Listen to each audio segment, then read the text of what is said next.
ఇది మనకు బట్ ఇందాక మీరు చెప్పినట్టు సార్, ఇప్పటి వరకు బంగ్లాదేశ్ కు పాకిస్తాన్ కు పెద్ద వాణిజ్య ట్రేడ్స్ ఏం లేవు, ఇప్పుడు మొదలవుతున్నాయి. ఈ మధ్యలోనే చైనాతో కలిశాడు యూనస్, ఆ తర్వాత పాకిస్తాన్ తో కూడా కలిసి చేతులు కలిపారు. సో ఒక బాండింగ్ అనేది ఏర్పడుతోంది రెండు వైపుల నుంచి చూసుకుంటే కనుక.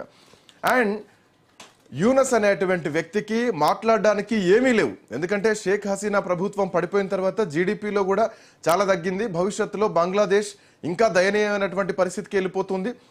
పాకిస్తాన్ కొంత బెటర్ ఏమో కానీ, బట్ ఇప్పుడున్నటువంటి పరిస్థితుల్లో బంగ్లాదేశ్ జీడిపి మొత్తం తగ్గిపోయింది. సో ఎన్నికలకు వెళ్ళాలంటే అభివృద్ధి కానీ సంక్షేమ పథకాలు కానీ ఇట్లాంటి ఏమీ చెప్పుకునేటువంటి పరిస్థితుల్లో యూనస్ లేడు.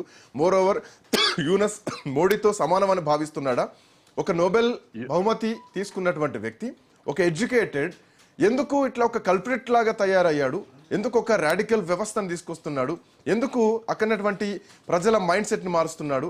మహా అయితే యూనస్ ఇంకో 10 ఏళ్ళు యాక్టివ్గా ఉంటాడేమో రాజకీయ పరంగా, కానీ ఆ పెంచి పోషించిన గంజాయి కలుపు ముక్కలు ఏవైతున్నాయో, ఆ శత్రుత్వం అనేది మైండ్లో, ఆ వ్యతిరేకత లైఫ్ లాంగ్ ఉంటుంది కదా. సో దానికి కౌంటర్ కానీ, దానికి క్లోజింగ్ కానీ, ఎండ్ కార్డు ఎక్కడ పడుతుంది? ఏం చేయాలి ఇప్పుడు? భారత్ రియాక్షన్ ఎట్లా చూడాలి? ఈ ఎపిసోడ్ని ఎట్లా చూడొచ్చు? యూనస్ ఆధ్వర్యంలో ప్రభుత్వం ఏర్పడినప్పుడు ఆయన ప్యూర్ ఎకనామిస్టు, మైక్రో ఫైనాన్స్ మీద నోబెల్ ప్రైజ్ వచ్చింది ఆయనకు, యూనెస్కు. ఆయన ఎకనామిస్ట్ లాగా, ఒక మన్మోహన్ సింగ్ లాగా వైజ్ గా వ్యవహరిస్తారని అనుకున్నారు. కానీ ఇవాళ ఫండమెంటలిస్ట్ కు సపోర్ట్ గా నిలబడుతున్నాడు. ఖచ్చితంగా యూనెస్ ను కూడా ట్రాప్ చేసినట్టే అమెరికా, కాబట్టే అలా వ్యవహరిస్తున్నాడు. తర్వాత రెండోది, యూనెస్ కు పొలిటికల్ కమాండ్ కానీ పొలిటికల్ లీడర్ కాదు, ప్యూర్ ఎకనామిస్టు. కాబట్టి యూనస్ ఏం చేయలేడు. యూనస్ కేవలం యూనస్ ఒక ఫిగర్ గా నిలబెట్టి మిగతా మొత్తం కూడా మొత్తం చేస్తున్నారు. కాబట్టి ఇవాళ ఉన్నటువంటి పరిస్థితుల్లో బంగ్లాదేశ్ ఖచ్చితంగా డిస్టర్బ్డ్ ఫ్యాక్టరే ఇండియాకు. అందుకని భారతదేశం చాలా జాగ్రత్తగా అవామీ లీగు మళ్ళీ అధికారంలోకి వస్తే సబ్సైడ్ అయిద్దని అనుకున్నారు. కానీ రోజు రోజుకు అటువంటి సిచ్యువేషన్ రాపోతే ఇప్పుడు హాది హత్య జరిగింది.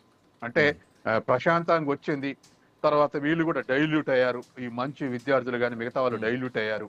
తర్వాత హింసా చర్యలు కూడా జరగవు, ఈ ఎలక్షన్స్ పోతున్నారు అనుకుంటే సమయంలో అవామీ లీగ్ని నిషేధించి, తర్వాత హాదీని హత్య చేసి, తర్వాత ఒక హిందూ యువకుడిని కాల్ చేసి ఈ వైరుధ్యాన్ని పెంచి బంగ్లాదేశ్ మళ్ళీ ఈ గొడవలు సస్టైన్ కావటానికి, ఫిబ్రవరి వరకు సస్టైన్ కావటానికి ఇది ఒక ప్రోగ్రామేటిక్ గా ఇంప్లిమెంట్ చేస్తున్నటువంటి స్థితి మనం చూస్తున్నాం.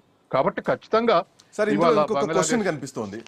ఇప్పుడు బంగ్లాదేశ్ వెనకాల డీప్ స్టేట్ అమెరికా ఉండొచ్చు, ఐఎస్ఐ ఉంది అన్నది అందరికి అర్థమవుతోంది, మేధావర్గానికి నేషనల్ లెవెల్లో కూడా ఇంటర్నేషనల్ లెవెల్లో కూడా అర్థమవుతోంది.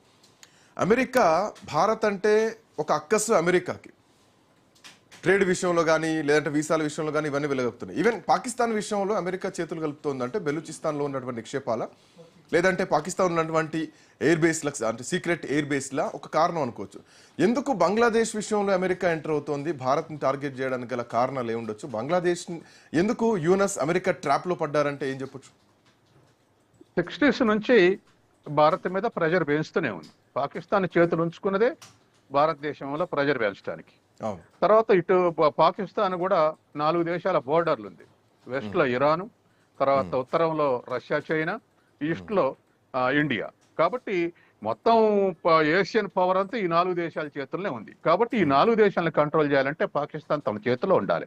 తర్వాత భారతదేశం నాలెండ్ మూవ్మెంట్ అధ్యక్షుడిగా ఉంది గతంలో, తర్వాత సోవియట్ యూనియన్ మిత్రుడుగా ఉంది, ఇప్పుడు రష్యా మిత్రుడుగా ఉంటుంది. కాబట్టి చెప్పిన మాట ఏనటువంటి దేశంలో ఖచ్చితంగా స్వతంత్రంగా వ్యవహరించేటువంటి భారతదేశం అమెరికాకి ఇష్టం ఉండదు. కాకపోతే చైనాకు వ్యతిరేకంగా ఉపయోగపడుతుందని కొన్నాళ్ళు ఉపయోగించుకున్నారు. ఈ మధ్య ఒక 10 ఏళ్లు భారతదేశాన్ని ఉపయోగించుకున్నారు చైనాకు వ్యతిరేకంగా.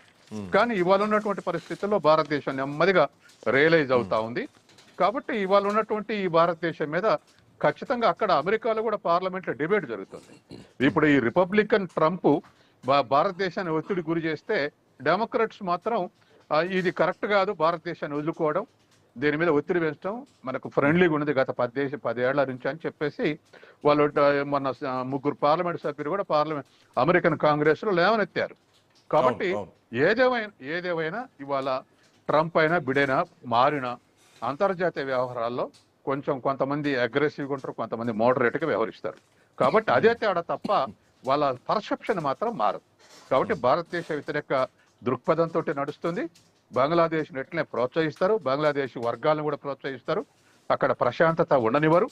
కాబట్టి ఖచ్చితంగా ఇవాళ పాకిస్తాన్ ఎటువంటి డిస్టర్బ్డ్ నేషన్స్ ఉందో బంగ్లాదేశ్ వాస్తవానికి పాకిస్తాన్ కన్నా డెవలప్డ్ నేషన్. హ్యూమన్ రిసోర్సెస్ కానీ మిగతా అన్నిట్లో కూడా విడిపోయిన తర్వాత బంగ్లాదేశ్ యొక్క గ్రోత్ రేట్ ఎక్కువ ఉంది పాకిస్తాన్ కన్నా. అటువంటి దేశాన్ని ఇవాళ ఆగం చేసే అవకాశం ఉంది. నిరంతరం మనకు ఇన్ఫిల్ట్రేషన్ వచ్చేటువంటి అవకాశం ఉంది. పాకిస్తాన్ కన్నా ఎక్కువ ప్రమాదం ఉంది. పాకిస్తాన్కు హిమాలయన్ గ్లేసియర్ ఉంది కాబట్టి కాస్త ఎంట్రీస్ కష్టం. కానీ బంగ్లాదేశ్ నుంచి డిఫరెంట్ స్టేట్స్ ఉన్నాయి. తూర్పున పాకిస్తాన్ కంటే కూడా బంగ్లాదేశ్ కే భారత్